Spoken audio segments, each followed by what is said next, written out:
Hey guys, it's Tim, and this is Pro Wrestling Unlimited. So tonight was Payback, and I don't know if I can say it was a good show, because it really wasn't. It wasn't, I guess, horrible, but if I had to rate it, I guess I'd give it a 6, maybe a 5. But let's see who's here with us in the chat so far. We've got Rafael Rodriguez, Randy Orton, Stop the Wand, Spirited Wall, R1 Go, Brian Marin, Danny Frankish, Derek Boak, what's going on? Signature Kevin. See what you guys are saying here. Stop the One says, you guys are talking about Bad Blood and the Great Balls of Fire pay-per-view names. Yeah, I guess Bad Blood would have been a better name than Great Balls of Fire. R1 Geo says Roman Reigns will be a 22-time champion by the time the stream starts. Well, we're live, so let's go. Let's see. Sorry for not being on the live. Stop the One says, stop for not being on a live stream lately. Sometimes I'll get the notifications. That's a YouTube issue. A lot of people aren't getting notifications on a lot of things. I know there's other channels that I don't get notified when they go live, so it's something YouTube's got to fix. But let's see.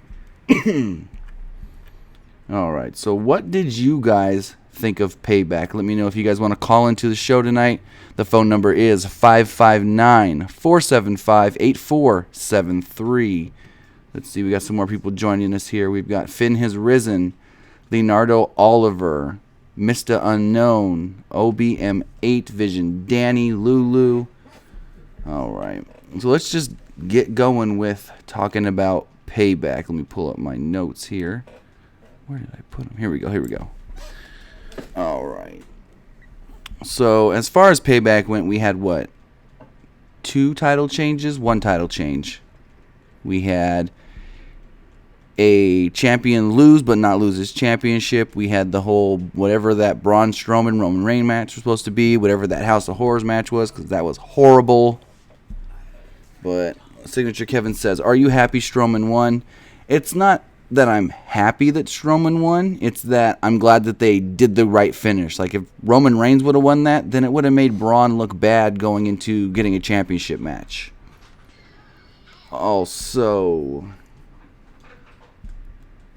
it says, this Element 423 says, I'm not finished with you. Should be on the new Braun Strowman t-shirt.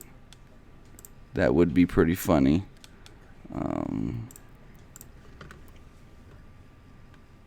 Stop the One says, what did you think of the House of Horrors match? It was really, especially when they were in the house, and then the way the pre-tape ended was kind of awkward, because you think, okay, Bray took the limo, how's Randy getting back? And then Randy just appears out of the dark. Like, it made absolutely no sense. But let's see. So we had the kickoff show where we had Gallows and Anderson versus Enzo and Cass. It was a quick match. Pretty much what you would expect from those 4, what we've seen for, I guess, every other time those teams have fought. It pretty much was just a big clusterfuck of match. And then Enzo cradled Gallows and got the 3 count. And kind of came out of nowhere, the finish. Then we saw the Hardys backstage with the Golden Truth, and both Hardys kind of used the broken, I guess you would say, accent. But let's take this call. Caller, you're on the air. What's going on? What did you think about Payback? Well, I really thought it wasn't not that good of a show at all. What did you think about Payback? There are some matches that I did not like, because like some points in the match were like you could tell where it was already going. Right. And then there were some matches that you knew right off the bat the other person was gonna win. Oh yeah. Already. The whole show was very, very predictable. Like, extremely. But yeah, and it, like the House of Horror match was leading up to it. there is a little bit of a story there, but not as much as Right. like past feuds like Randy Orton and Kane. Okay, I see what you're saying. That feud right there was good. This feud is like it made sense, but at the same time it kind of didn't. Right. And that ending of the match, did kind of make sense, because when you go back to last Tuesday, it was Right. when what's his name attacked Randy Orton, Right, and Jinder had Mahal. his Jinder Mahal attack Orton with his cute little Bollywood, goons. the Bollywood boys. Yeah, and then see how they attacked him Right. this time. That right there is like, you could tell it's a better storyline than this one was. Yeah, I guess you can say that, but I mean, the real thing was that what hurt the House of Horrors match is that no one knew what the match was supposed to be. No one knew how it was going to be laid out, and the whole fact of, okay, they taped stuff the day before, and then when we come back on Sunday, everything that it kind of didn't make sense how it ended with the tape, and then how Randy just appeared out of nowhere. Like, is Randy the one with powers now and not Bray Wyatt? Yeah, right there. When Bray Wyatt had threw the refrigerator on him, I knew at that moment, yeah, he was under the refrigerator, but like what 30 minutes later, he appeared Right. right in the ring. Exactly. But all right, thanks. Right. But thanks for the call. Have a good night. You too. But let's see. Tiago says predictable ? Jericho win, Alexa win, Sheamus, Cesaro turn heel, Jinder interference was predictable. The only thing that wasn't predictable to me was the Sheamus Cesaro heel turn. I predicted Jericho winning. I said my prediction was Jericho's going to win. He's going to go to SmackDown, lose the title Tuesday to Randy Orton, and then when he comes back from doing his Fozzy stuff, he's going to be on SmackDown because it's something different. Alexa Bliss winning. I said that they were going back and forth on that all week, and they ultimately did go with Alexa Bliss. Jinder interfering. It really just helps set up Jinder versus Randy Orton, and this Bray Wyatt Randy Orton thing was filler. It was something that they set up before they changed everything around, and they had to do it just to get it out of the way. Caller, you're on the air. What's going on? Hey, how's it going? How's it going? What'd you think of Payback? To be honest, it was really predictable. Oh, yeah. Like, the one thing that surprised me the most was, honestly, Sheamus and Cesaro turning heel. Oh, that was the only thing that shocked anybody, really. Yeah, I was wondering at the end of the match if something was going to happen, because the whole handshake thing was honestly getting old, so I was like, oh, something's going to happen at the end. But honestly, I was a little surprised when it happened. Yeah, so was But overall, it was a good show, in my opinion. But the end of it was kind of shocking on how Braun Strowman just destroyed Roman Reigns, like, after the match. Like, he ended up, like, spitting up blood and stuff. Like, that was, like, bad. Right. Like, But I expected Braun Strowman to win, but I didn't think he was going to be as dominant. I almost predicted on the matches tonight. I honestly thought Bayley was going to defeat Alexa Bliss. But that, I'm not mad about it. You got to remember, champions don't win in their hometown. Exactly. That's a valid point. Yeah. And Jericho honestly surprised me on that one because of all the rumors that are going around about him. Yeah, I expected that one, as far as I thought maybe, like I said earlier, he's going to lose the title to Owens on Tuesday, and then when he's ready to come back after his Fozzy stuff, he'll be back on SmackDown, and it's just something different to do with Jericho since he's already faced almost everybody on Raw. Yeah, exactly.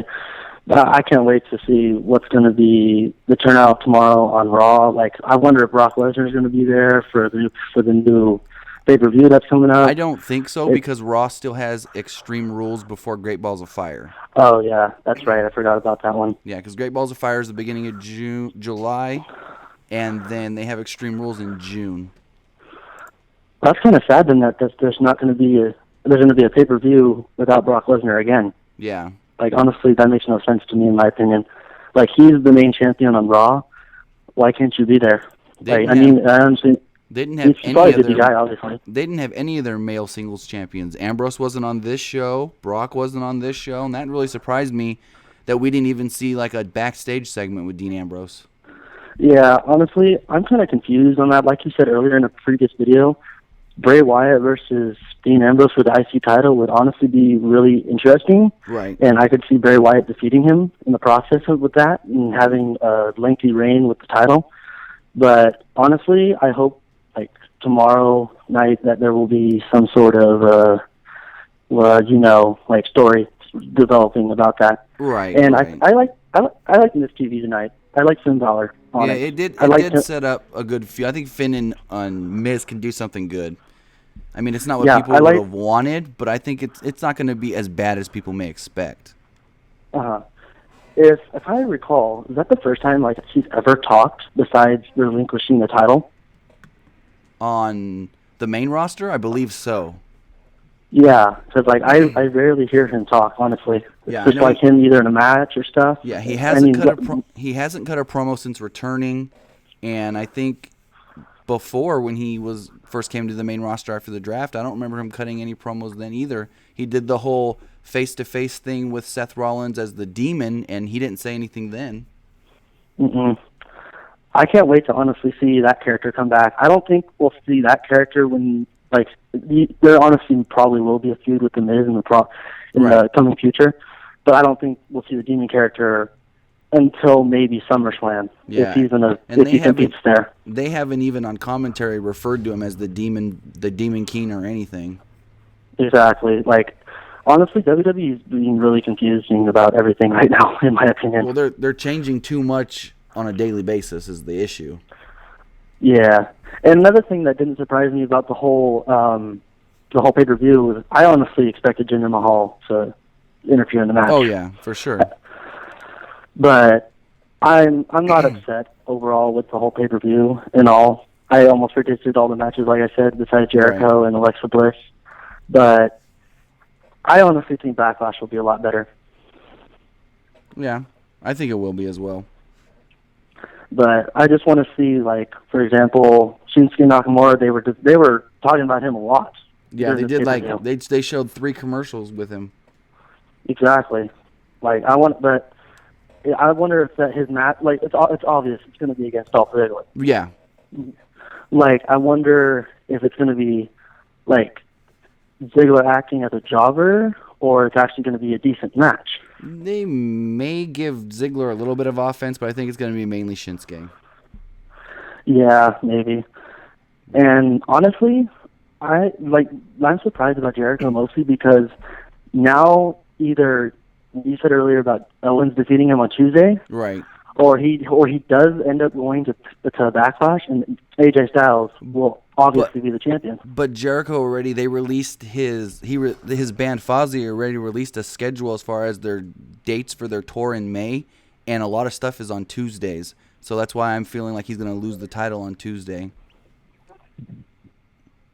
I think they're booked for every Tuesday leading up till Backlash. Yeah, that's a valid point. All right, thanks for the call. Have a great night. You too, man. All right. So some of you are asking, let me go back to where it was. There was a couple of you asking the same question as far as why wasn't Brock there, and Brock probably wasn't there because first off, they're not doing anything with Brock to Great Balls of Fire. They have a pay-per-view in between, Extreme Rules, and also Paul Heyman wasn't able to be there. Paul Heyman was actually at the NASCAR race today as he's working with Richmond International Raceway to help promote their race in September. So Paul wouldn't have been able to be there. And I don't think they're going to do anything with Brock Lesnar if Paul Heyman's not able to be there. Let's see. A couple of you guys. Let's see. What are you guys saying here in the chat? Sea Monster says the ending on the network when Roman took out Braun was absolutely ridiculous. A lot of you guys are bashing the name Great Balls of Fire. Who picked that name? That name is messed up. R1 Geo says, I guess Vince finds Roman. Oh, no. I'm not even going to read that question. That's a little. Yeah. Keep it clean if I'm going to read them. Let's see. Sea Monster says, how do you feel about Braun getting beat backstage after the event? I honestly think it's going to set up at Extreme Rules the ambulance match that we thought we were going to get tonight. Because they incorporated the ambulance again. Braun took the door off the ambulance, and then Roman used the other door from the ambulance to kind of get his offense on Braun Strowman. Before we go any farther, I gotta say, if you guys would like to help out the channel and donate, you can now donate at youtube.streamlabs.com/pro-wrestling-unlimited. If you don't want to type it all in, there is a link in the description below. If you go there and you donate any of the actual amounts on the screen you see here, it will trigger some special donations that will pop up on the screen. Also, you can donate here on YouTube if you're in the live stream and just hit that super chat button. Finally, if you want, you can go to our TeePublic store and you can get any of our t-shirts that we have there. And then our t-shirt designs can also be ordered on a sticker, a notebook, a cell phone case, etc. All right, let's get back to the Payback recap, and then we'll take some more calls here in a little bit. We had the Miz TV segment with Finn Balor. Miz came out and the crowd was hot. Balor came out and the crowd loved his entrance. Miz asked if him and Maurice can join the Balor Club. And Balor said, it's not up to me. It's up to everybody. It's up to the club. And so he kind of asked the audience, what do you think about them joining the club? The crowd said no. And he said, well, I guess you can't join. They then talked about how everywhere Finn Balor has gone, Europe, Japan, Mexico, NXT, he's been a champion. He was the longest reigning NXT champion. And then Miz asked him about, well, do you think this last year is a failure because you were out for 8 months, because you missed so much time, because you were never able to actually hold the Universal Championship? And Balor pretty much just said, I'm going to get my title back. I will get it back. Miz then went on to say, well, you know the champ's Brock Lesnar. You don't have a chance. And Balor just looked him right in the eye and said, I've always been the smaller guy. What's the difference here? Balor then challenged Miz, but he put Maurice in front of him. Balor said Miz wasn't worth fighting. Miz yelled at him about being a coward as he tried to leave the ring. Miz then got a sling blade and drop kick to end the segment. Let's see.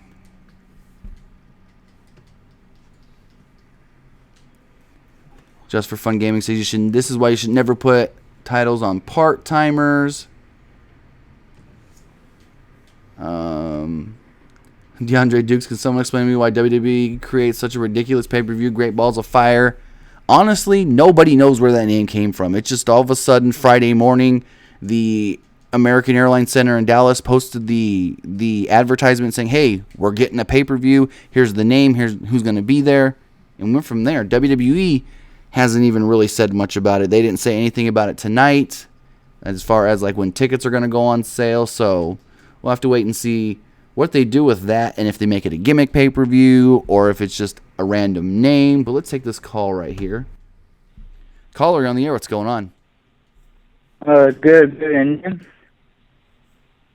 yes, I was going to say by the end, like, the pay-per-view or by Payback, what kind of matches do you see in Extreme Rules with Braun Strowman and Roman Reigns? I honestly think it's going to be the ambulance match that we thought we were going to get tonight because they incorporated the ambulance again in that little 2-minute, whatever you want to call it, scuffle or not even really a brawl that they had right before they went off the air. Mm-hmm. And the Austin Aries and now what kind of they will have? Honestly, I don't know.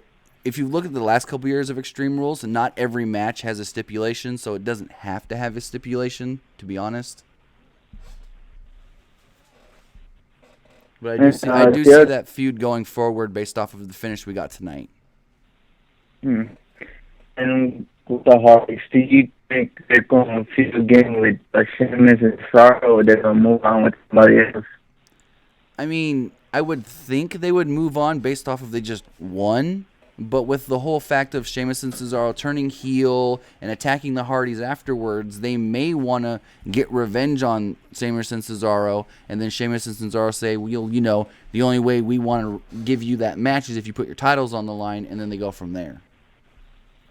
Well, a couple of minutes ago or an hour ago, I saw a tweet from Matt Hardy, and he was typed on his broken accent, and he was saying that something there's going to be obsolete and stuff like that, and that something what they done or something right, bad. But Matt's been, ever since WrestleMania, been teasing the whole broken stuff, and we haven't seen it yet. So, honestly, we can read the tweets every day, but we don't know what's actually going to come of them until we see something on TV. Yeah, that's true.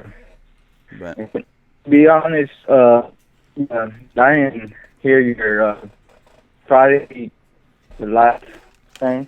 And I didn't know what you said about Jericho, so I was surprised when that happened, because I heard all the rumors and stuff like that.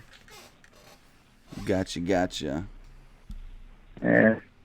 Well, that's all I got for tonight. All right. Thanks for the call. Have a great night. Thank you. All right. All right. So, now, let's see. You guys are saying some more things in the chat. Fans chanting, "Thank you, Strowman." And then telling Roman, "You deserve it." Yeah, they just really don't like Roman Reigns. And if someone beats him up or he gets beat up, the fans like that. Caller, you're on the air. What's going on? Yes, I have two things. One, I was so shocked about the Chris Jericho and Kevin Owens match. Was it really supposed to happen that Chris Jericho was supposed to win, or is that like a last-minute thing? It has been something they've talked about, and I know the odds makers had Owens winning earlier in the week. I think like Wednesday or Thursday. And then as of yesterday, it shifted to Jericho. But I had been predicting for the last week or so that I thought Jericho should have won. But yeah, as far as the odds makers and when they may have made that final decision, it may have came yesterday. Okay, and all my friends and me, including myself, we've been thinking for Braun Strowman to keep on and embarrassing and humiliating Roman Reigns. Is he just doing this so he can get fired up to get ready for Brock, or what? That's what I would assume. This is what I would think is the Roman Reigns stuff is actually working for Braun Strowman. It's making the crowd love him even more and more, and it's getting him over. So why not just keep doing the stuff with Roman Reigns if it's working until it's time for him to go on with Brock Lesnar? And that should be in July at Great Balls of Fire. Okay. And the Seth Rollins and Samoa Joe, do you think that feud's over, or do you think they'll still going to keep having it and stuff? I mean, I would assume it's over, but the way the finish was, how it just came out of nowhere, they may try to extend it to Extreme Rules. I think a lot of what we saw tonight, other than the House of Horrors with Bray Wyatt and Randy Orton, may actually get extended to the next pay-per-view by the way everything was finished up. Because you see how Bayley lost her title, so she's going to want a rematch. And then the Hardys may go on and do something with Sheamus and Cesaro because they want revenge for getting beat down. Looks like they may do Braun and Roman again. So I think they may just run the same card again at Extreme Rules, just with some stipulations and stuff, unfortunately. I could be wrong, but that's what that's the impression I got from all the finishes. Okay, those are the main questions I was wondering, because I saw that your video was up, and I was like, yeah, I'm gonna call him and ask him about this. Oh yeah, for sure. I appreciate it, man. Not a problem. Have a great night. Thanks for the call. You too.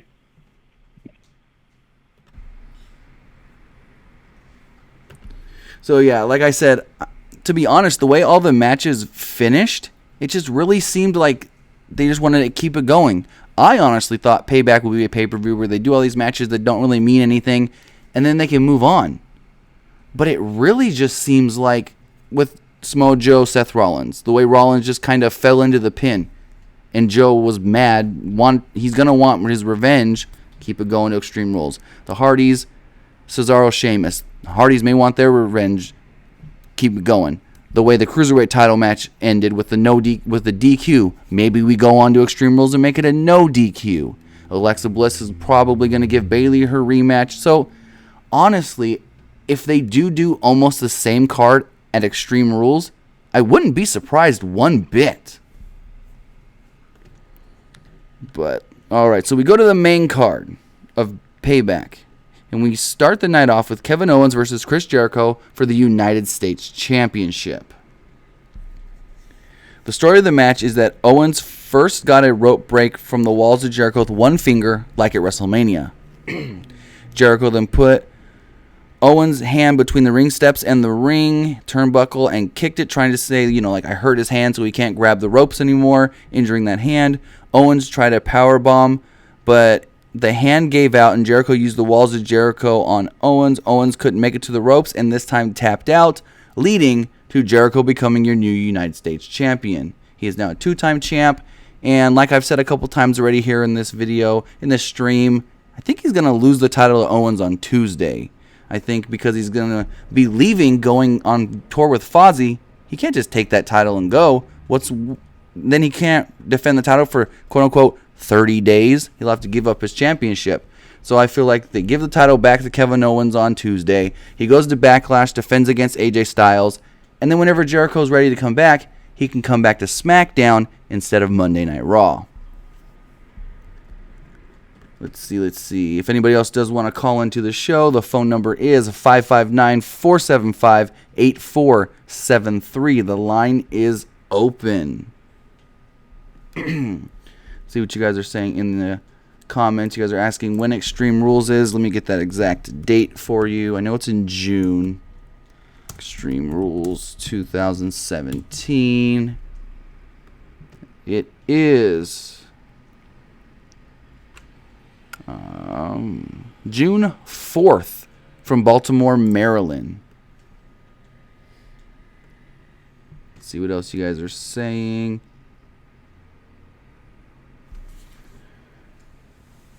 Just from Gaming says they should have filmed the House of Horrors match at Winchester Mystery House in San Jose. I don't know, why they picked that house. Maybe it was just a house that was. I heard it was a house that was for sale that they rented out. So maybe they got a good deal on it. Chris Gomez, Jeff Hardy lost a tooth. Yeah, Sheamus kicked him right in the mouth, a penalty kick, and his tooth went flying. And it was a front tooth too. Very, very noticeable. So I don't know if he's going to get it fixed before tomorrow's Monday Night Raw or not. We'll have to wait and see. AJ Styles, but 30-day title defend is compulsory. But what about Brock? If Brock's a special case, I don't know. Gerardo Mendoza, who's winning Money in the Bank? I have no clue. We're going to have to wait and see who's actually in this year's Money in the Bank match, and then we'll go from there as far as predicting. You got to remember, though, Money in the Bank this year is only a SmackDown pay-per-view. There's not going to be any Raw guys involved unless they try to make the Money in the Bank match itself maybe like a inter-promotional match and be... Because what I have heard one thing as far as Money in the Bank is going to be a full SmackDown pay-per-view, like Payback was a full Raw pay-per-view, but we may get 2 or 3 Raw guys on the show just for the Money in the Bank ladder match. I don't know if that rumor's true. It's just a rumor. That's why I actually haven't reported on it. But it's something I did hear, but I haven't heard it legitimately confirmed or anything. Sarah Smule says, is Kevin Owens still on SmackDown? Yes. With Chris Jericho becoming the new United States Champion, he is now going to SmackDown, and Kevin Owens is staying on SmackDown. So then they actually got 2 for 1 in that deal, if you think about it. Wrestling Crypto, do you think KO will get a rematch on SmackDown and beat Y2J? It's exactly what I've been saying. Vision Danny, is there any news on the Hardys splitting? The only time I think they want to split the Hardys is if and after they get the broken gimmick. Tiago says, I bought today Taker and Hardy's Mate WrestleMania plaque. That's pretty cool. Those plaques pretty expensive though.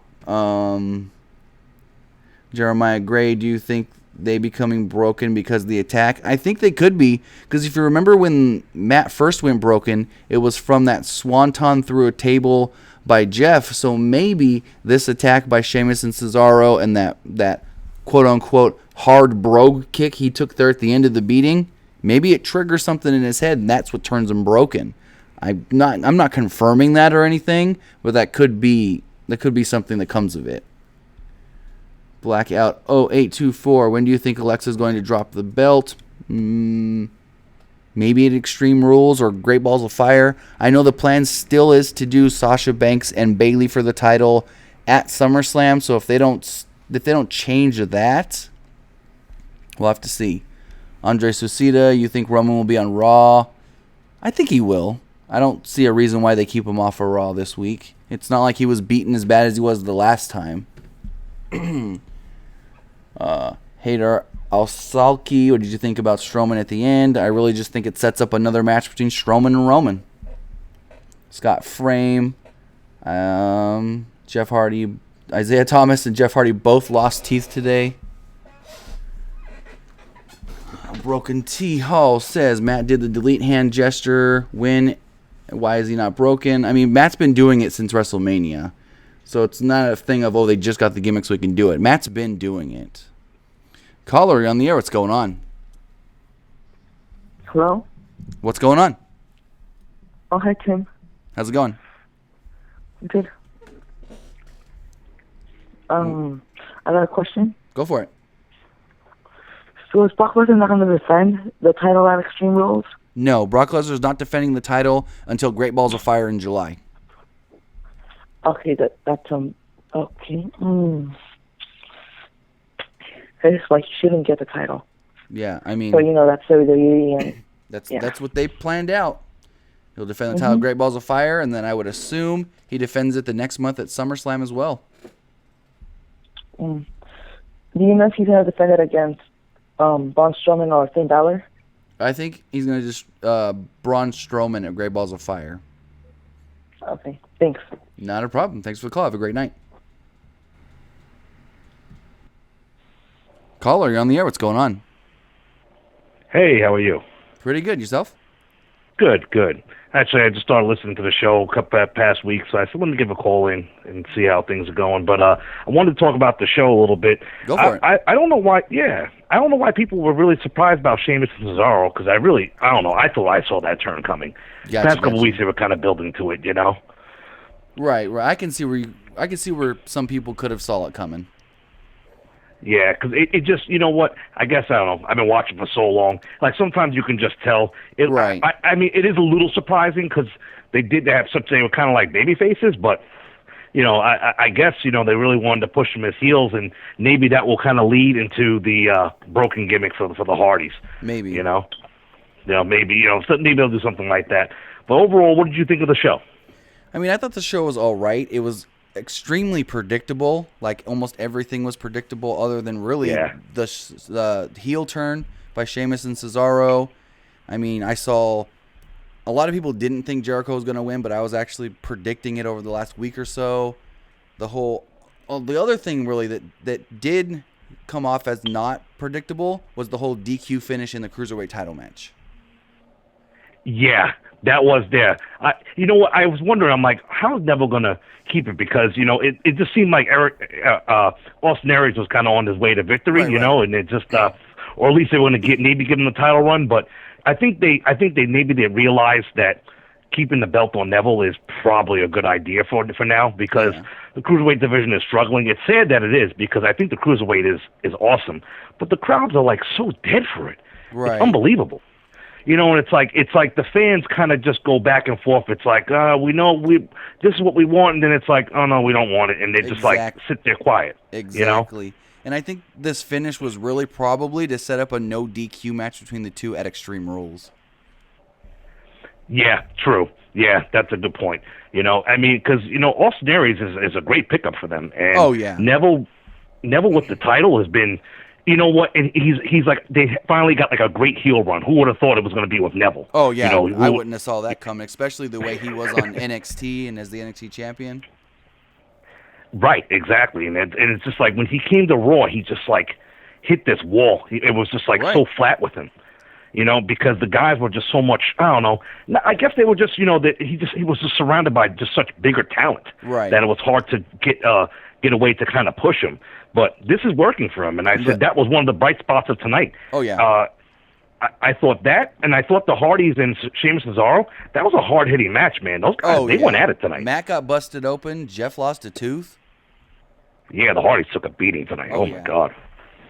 But I tell you, I mean, between that and I thought the Roman Reigns and Braun Strowman match was excellent. I just couldn't believe how Roman kind of got squashed a little bit tonight, That shocked me. I thought he would get way more offense. I thought it would be more back and forth, kind of like the Fastlane match, but more in favor of Braun.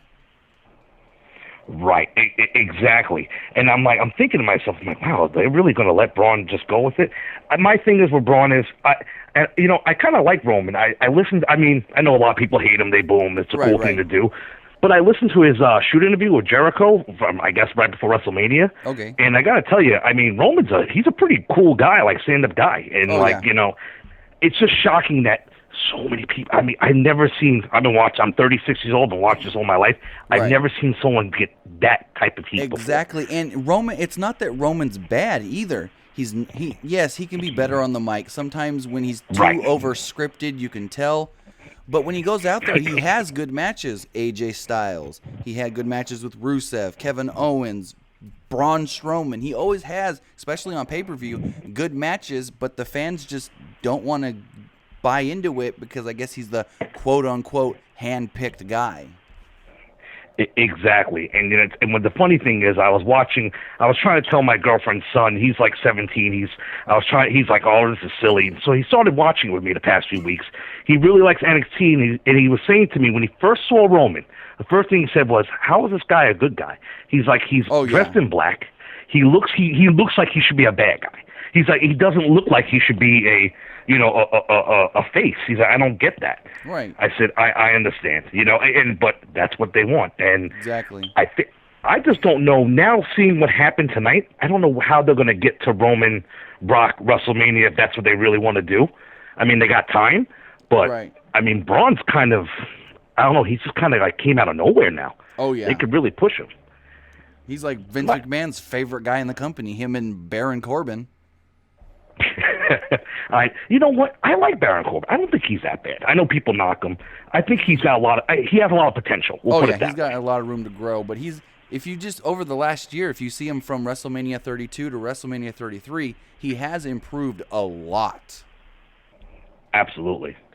What the Elimination Chamber match? I thought he looked great. I mean, they booked it good. I mean, they made him look like so strong in the beginning, and I was like.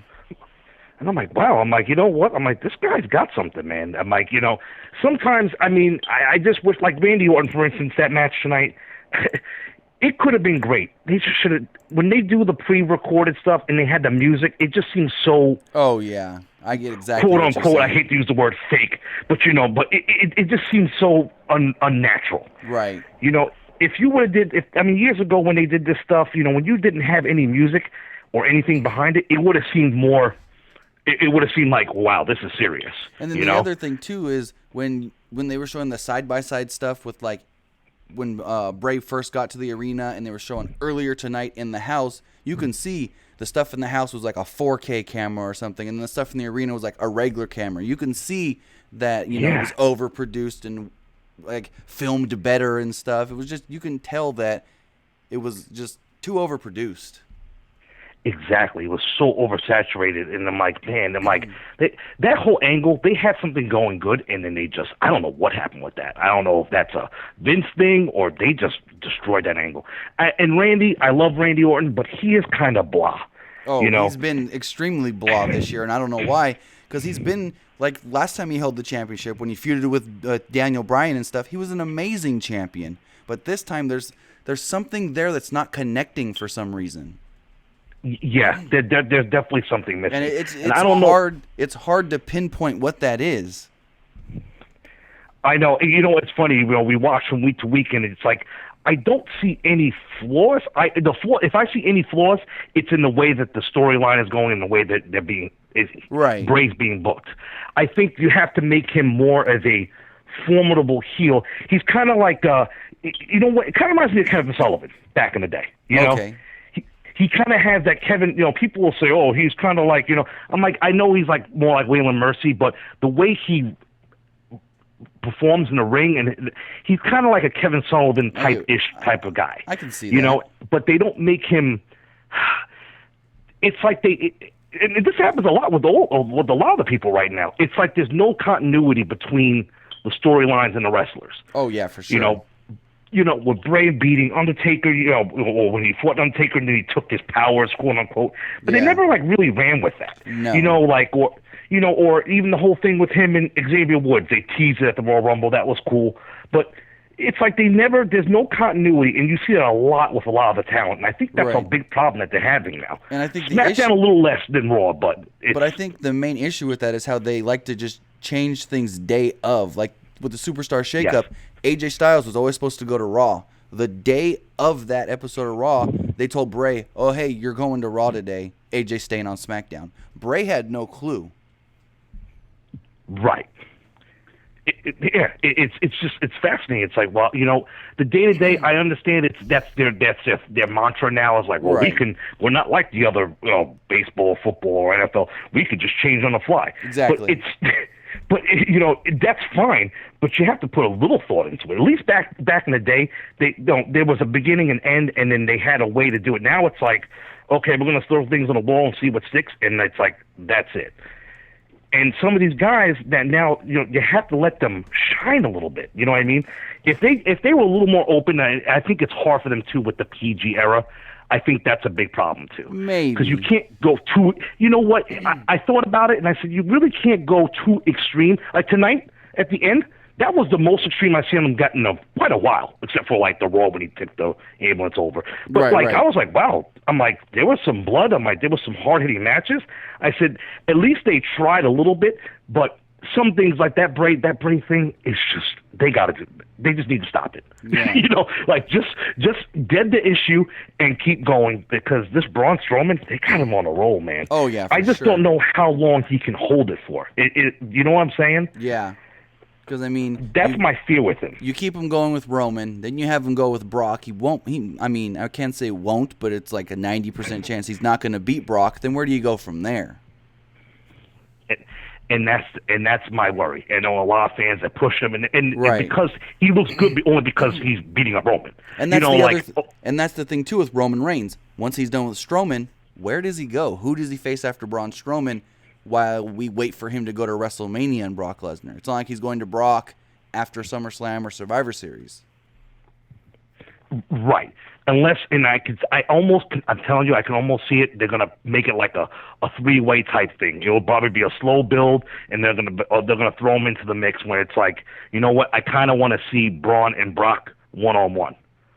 Right. You know, like, and it's like, I think they'll get there, but somehow, some way, they're going to involve Roman, and I feel like it will kill it. Because I like Roman, but I don't want to see the three of them. I want to see Braun against Brock. You know, monster against monster. If the end goal is Roman Reigns, Brock Lesnar, WrestleMania, then you got to keep them apart till then. Yeah, exactly. And I mean, we got a long way to go. You know, we got a year. That's. Yeah, you got a long way to go. So they're really gonna have to drag this out, and that's my thing. There's not much other talent that he can go against. Right. You know, even storyline wise, right now. I mean, everyone's kind of doing their own thing. I'm like, maybe you could throw Finn Balor into it, or I don't know. You know, like where is that gonna go? I mean, they can do maybe Braun Strowman, Samoa Joe, but then that's heel versus heel. They can maybe do Samoa Joe with Roman Reigns. That's true. That, you know what, that could be interesting. Right, because that's the other thing you got to think. WWE doesn't really like to do the whole face versus face or heel versus heel. They like to do the face versus heel stuff. And then with the brand split, it's kind of hard because once you face somebody, there's not many others to face before you start facing, you go back in this circle. Exactly. You know, not for nothing. Even like tonight, that with Randy and Bray Wyatt, it was like, well, isn't it? I mean, I know it's like kind of cross promotional now at this point, but it was like, did you really have to put that much time and effort into a SmackDown guy and a Raw guy? Is that where we're going right now? Is that you know what I mean? Like, is that a lack of talent? Right, but it goes back to the whole Bray Wyatt being switched last minute. They already announced that they were going to do the match, so they were stuck with, well, we have to do it now because we already advertised and announced it. Yes. Yeah, exactly. And I just feel that, I don't know. I feel like SmackDown is just not so much better, but it's like Raw just needs, if Raw could be, there needs to be like a separation between the brands.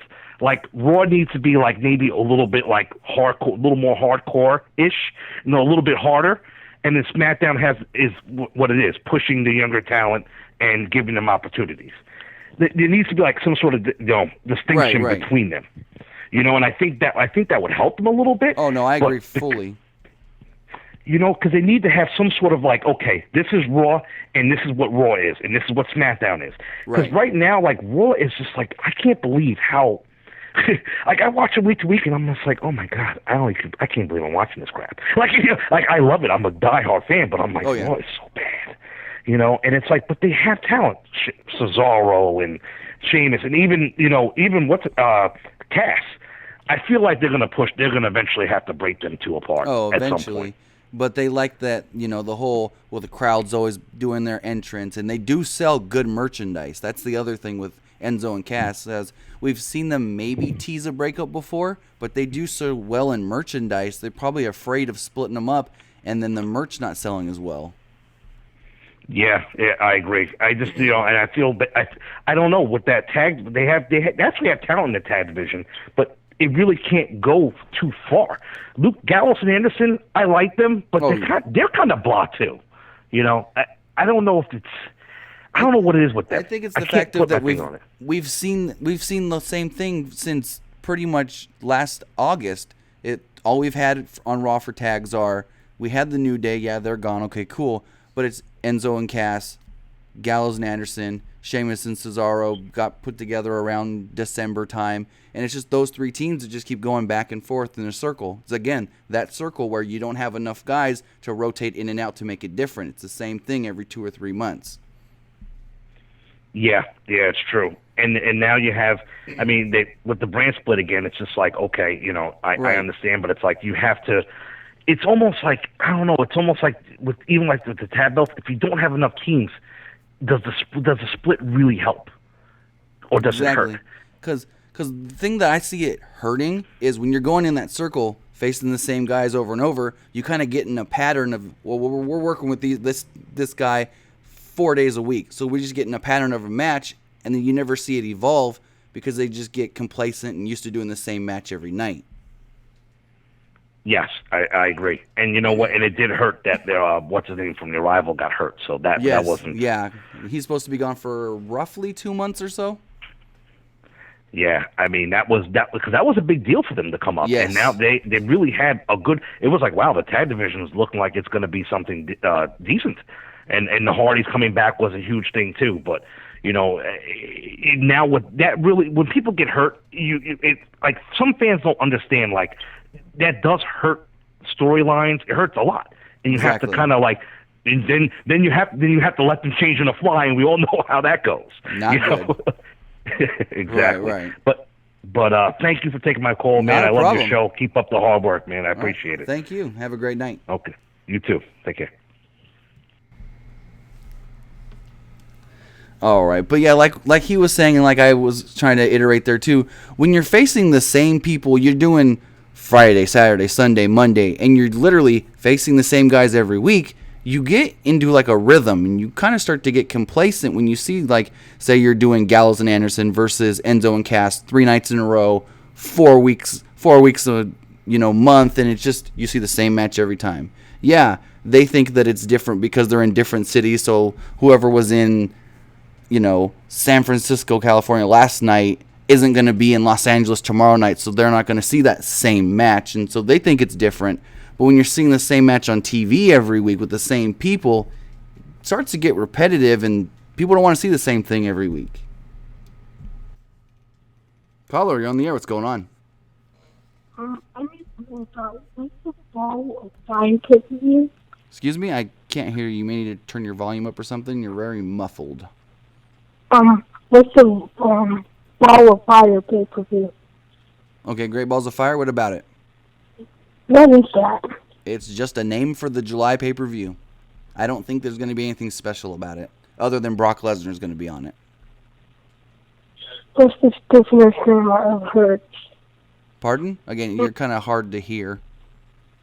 What about Jeff and Matt becoming broken because they just got beat up by Cesaro and Sheamus? I mean, we can predict that can be where they become broken, but we don't know. We don't even know if they've got the gimmick in the WWE yet. I heard that they may have, but we don't even know. That's something that it's going to be very hard to predict until it actually happens. Okay, we lost his call. Let's take this call. Caller, you're on the air. What's going on? Hey, Tim. How's it going? Pretty good. I have a few questions. Go for it. Okay, the first one is, Finn Balor, do you see him getting a match against Brock Lesnar at, Night of Champions or SummerSlam? I mean, he kind of teased it, saying that his goal right now is to get his title back. So maybe they do down the line, maybe SummerSlam. Maybe they do the Braun Strowman thing at Great Balls of Fire, and then they go and do the big match, Brock Lesnar, Finn Balor, SummerSlam. They can play it off as it was 1 year ago when Finn Balor won the title and then got injured and couldn't keep it, and go from there. I mean, there is a built-in story there. Yeah, I mean, Balor's like one of the best wrestlers out there, and Brock's a part-timer, and that's why SmackDown just surpassed Raw this week, because SmackDown has a defending champion, Right. My next question, people who are getting pushed, a.k.a. Jinder Mahal, I still can't see him in the title picture. I mean, he's doing good, but I still think of him as like a weak guy. Like, how they're trying to push Mojo Rawley. Right. I just can't see him because they're so weak. He used to be a jobber for the Great Khali and Big Show and like returners. I just can't see him. And, what's your opinion on that? Well, the issue is that since I think it's August, he's won, other than this month, he's won 2 matches from August last year till April this year. And that's the whole issue with, you're trying to build a guy as like your top heel on your show, and he's a guy that can't even win a match in the fans' eyes because you've portrayed him as a guy that's just, exactly. He's going out there and I already know he's going to lose. I feel like this guy can't win because that's how you've portrayed him. And because they've portrayed him... he was just born weak. Right, and because they've portrayed him so badly, no one can get behind him and no one can have any faith in him. Yeah, I mean, he's doing good as right now, but like I still can't get behind him. The only like Cinderella story, if you call it, that I actually got behind was Zack Ryder last year, right? Because he was just winning matches, and he had potential earlier in his career.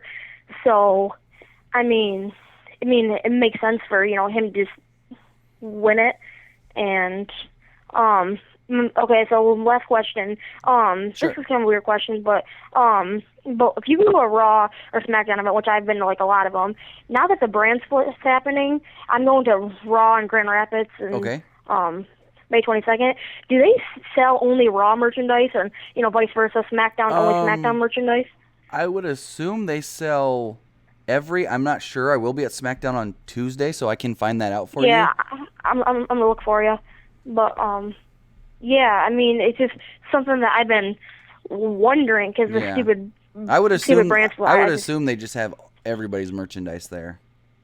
Well, yeah, it makes sense because, if you're at Raw, or in your case, you're at SmackDown, and, obviously if Roman Reigns has the #1 merch sale, and, you're a Roman Reigns fan, and, and you want a shirt, then, well, obviously they're not going to, I mean, it's all about the money. Because I know they usually have, at least here where I'm at in Fresno, they usually have a merchandise truck outside, and then inside they always have 2 more merch booths. So they could just, inside have the SmackDown stuff and outside have the Raw stuff, or have it just distributed evenly. I'm not sure, but I can let you know after I go on Tuesday.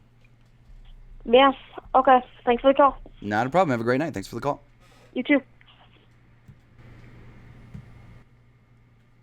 Caller, you're on the air. What's going on? Hey, how you doing? Pretty good. How are you doing? I'm doing. I'm just a little disappointed in the pay-per-view tonight. As most of us are.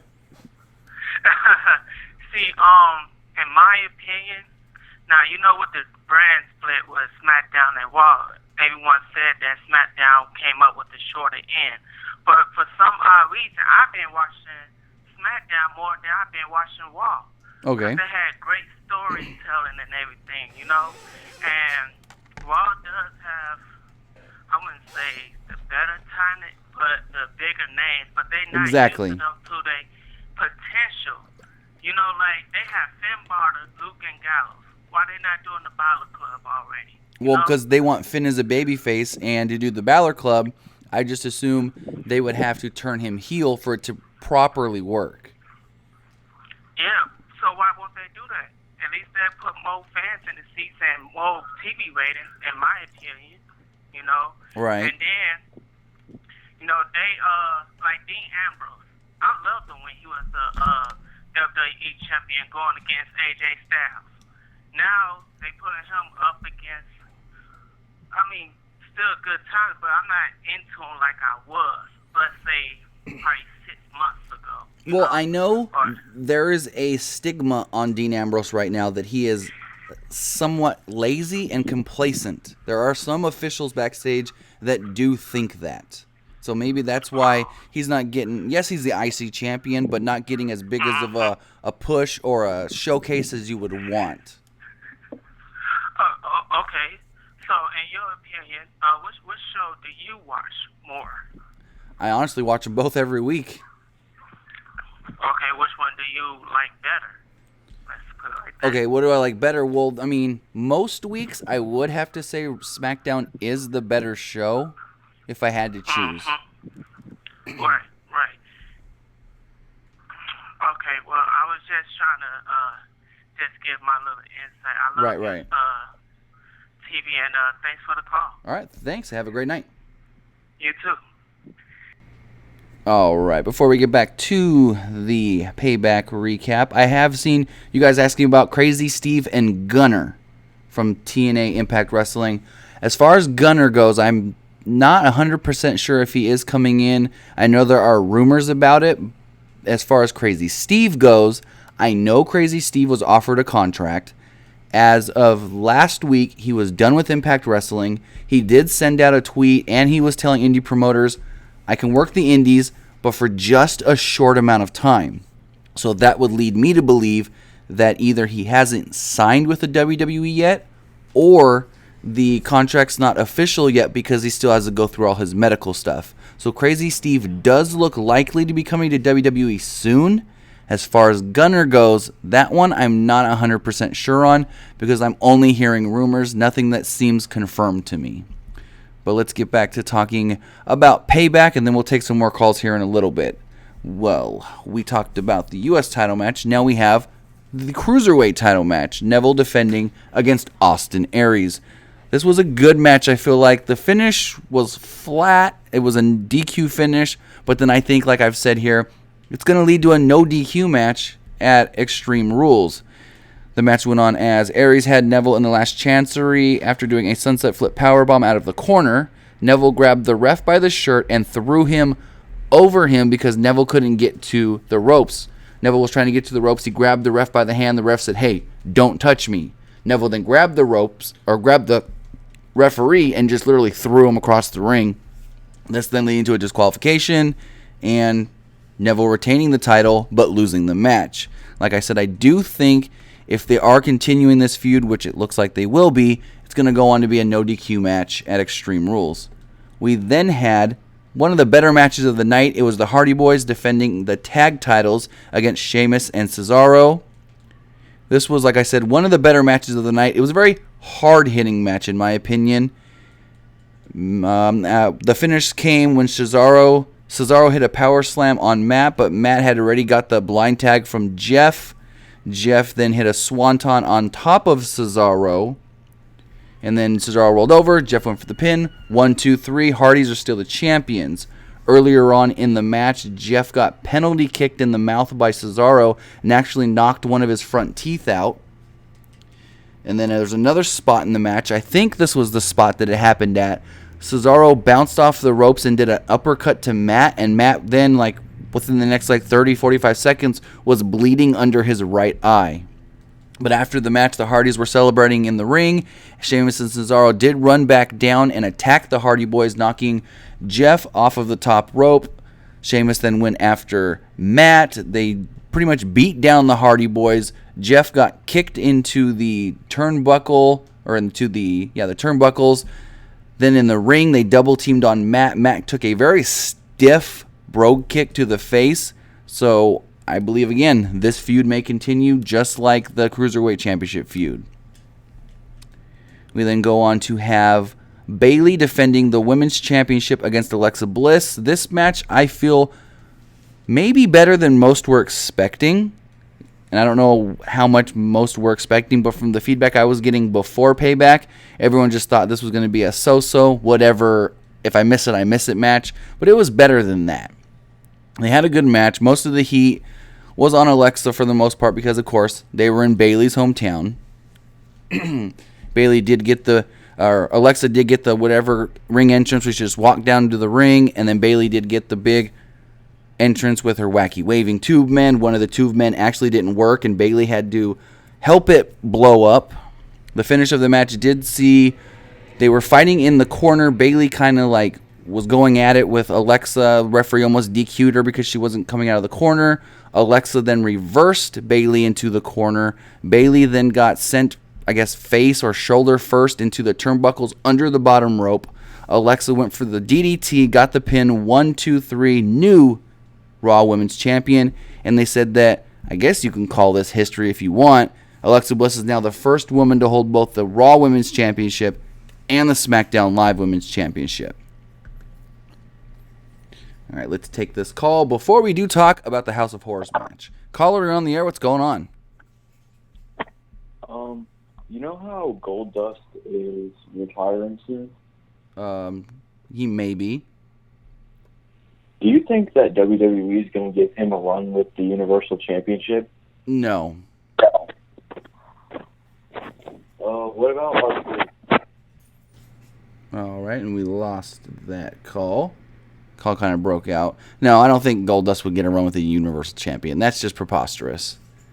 Let's see what you guys are saying here in the chat. SD4 3 is asking if Kevin Owens is going to turn face. No, because he's going to be facing AJ Styles at Backlash, so he would be the heel, AJ would be the baby face. Robert Cathy, good to see you here tonight. Talking about Kenny Omega, says Kenny Omega needs to never come to the WWE. They will water him down like they did with Apollo Crews. That is very true. Apollo Crews was way better as a heel on the Indies. Caller, you're on the air. What's going on? Hey, how's it going, Tim? Pretty good. How's it going? It's going good, man. I just want to know what you think is the direction for Finn Balor. How do you think he's going to go back up in that title picture with how they're treating him lately with Brock and everything? I honestly have no idea whatsoever, because when we first got the Superstar Shakeup, it looked like they were going to go with Finn Balor and Bray Wyatt. But then now it looks like they're going to go Finn Balor and The Miz. Like, it just doesn't make sense. The Miz doesn't seem like he would be a stepping stone to getting a title shot. I can see maybe where if he would have been facing Bray, Bray's kind of more of an established guy that they could have eventually made into like a number one contenders match or something.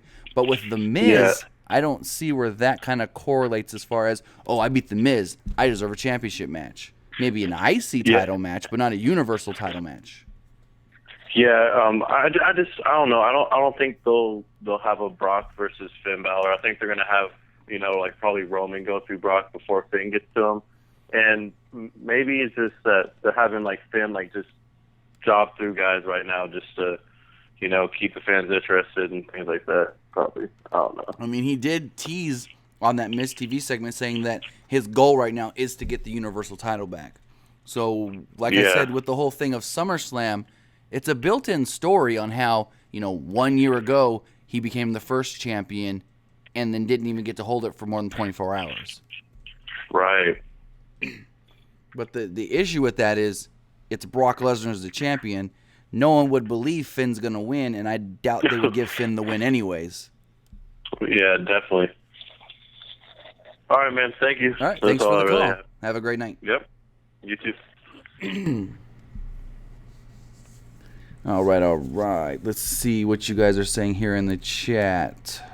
Andre Susita, are you going to do the SmackDown live stream on Wednesday like last week? Yes, the SmackDown review will be Wednesday morning because Tuesday I will actually be at SmackDown. If you guys want to try and look for me on TV, I will be, I want to say, if you're looking at the like stage, I will be front row along the ramp on the right side. All right. Let's see. What else are you guys talking about in the chat?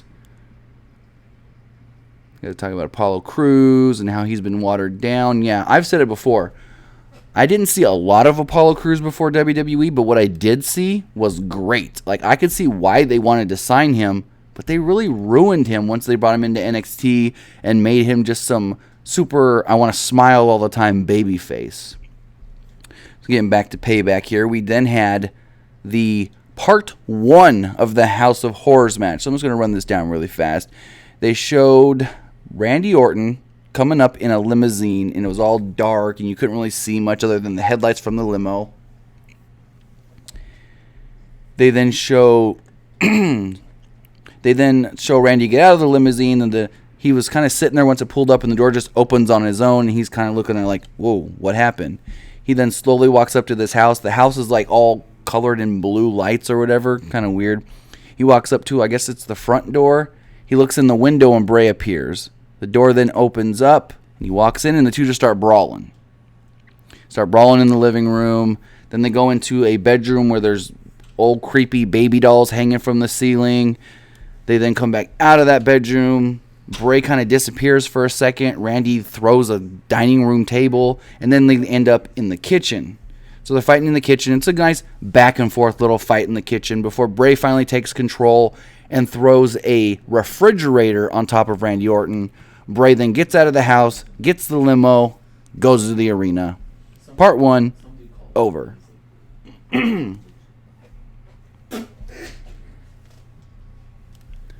All right. Let's see. DeAndre Duke says they must defend your title within 30 days, or is it irrelevant because nobody actually follows it? Yeah, I don't know. I mean, I understand why they did the Naomi thing because she was legitimately injured, and they were worried she wouldn't make it to WrestleMania. And then if she had the title at WrestleMania but couldn't defend it, you're out of a match.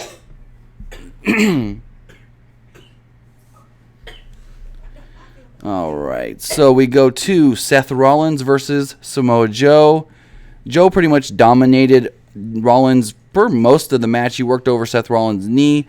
I thought it was weird that no matter what Seth Rollins did, he sold his knee. He almost sold it more than he did at WrestleMania against Triple H. I felt like at WrestleMania, when he would sell the knee, it was because Triple H was attacking the knee.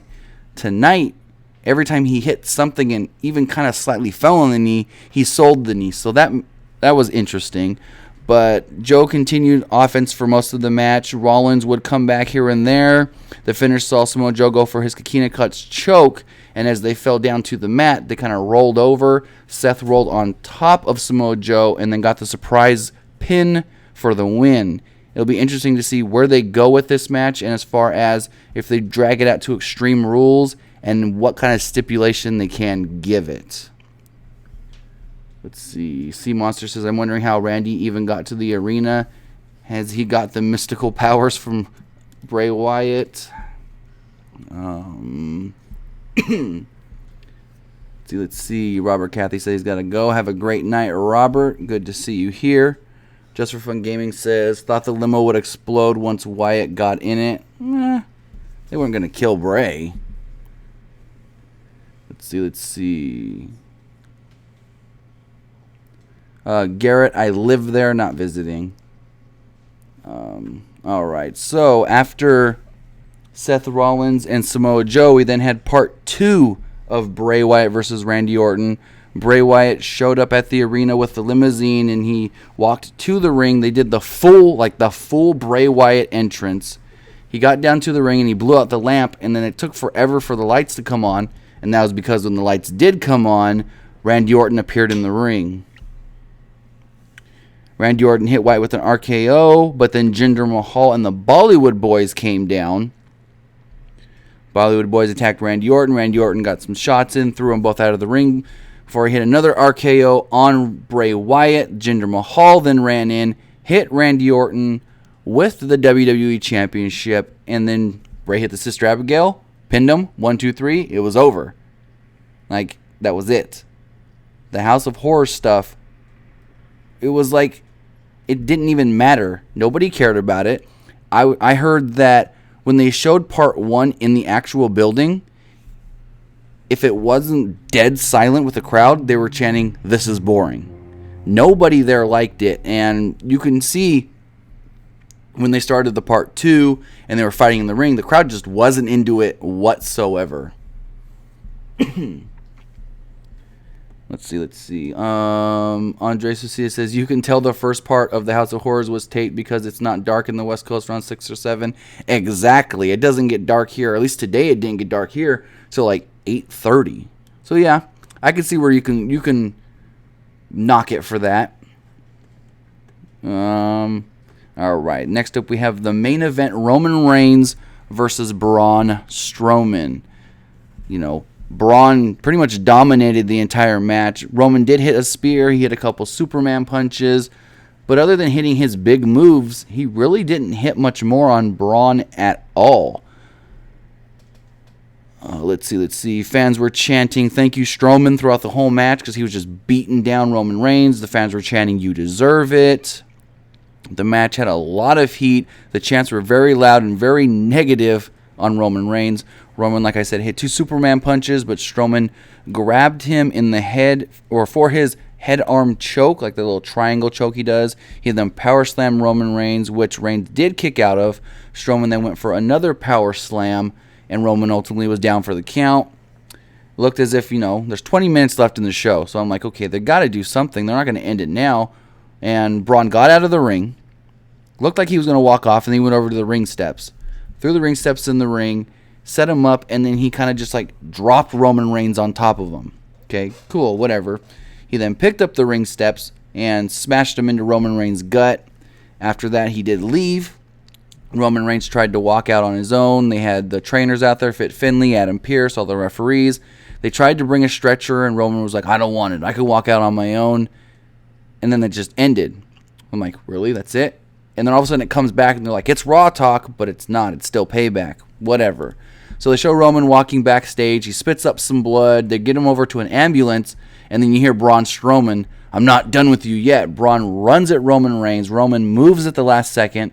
Braun literally knocks the door off the ambulance and then falls into a big pile of cleverly placed empty boxes.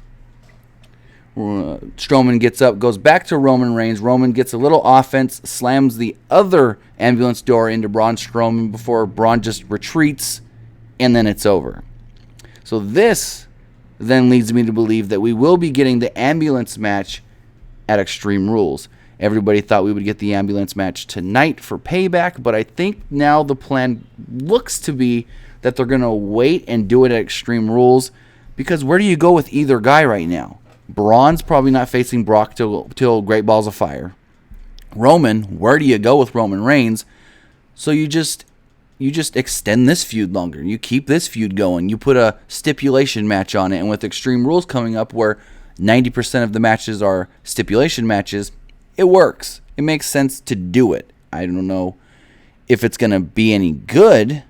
I mean, I would assume it would be better than this match because by that time, Roman would be, quote-unquote, more healed. So that way he can do more back and forth with Braun Strowman, not just have a squash match. But it's going to be interesting to see where they go with Extreme Rules. Because like I said, I can really see this Payback card just being shifted to Extreme Rules with stipulations. Maybe add 1 or 2 matches. Maybe take out, I don't even know what match you would take out. I mean, you won't have Bray and Randy, of course. You won't have Owens and Jericho, but you can add Miz and Finn Balor at Extreme Rules, and you can add maybe like I've heard this week, Bray Wyatt and Dean Ambrose.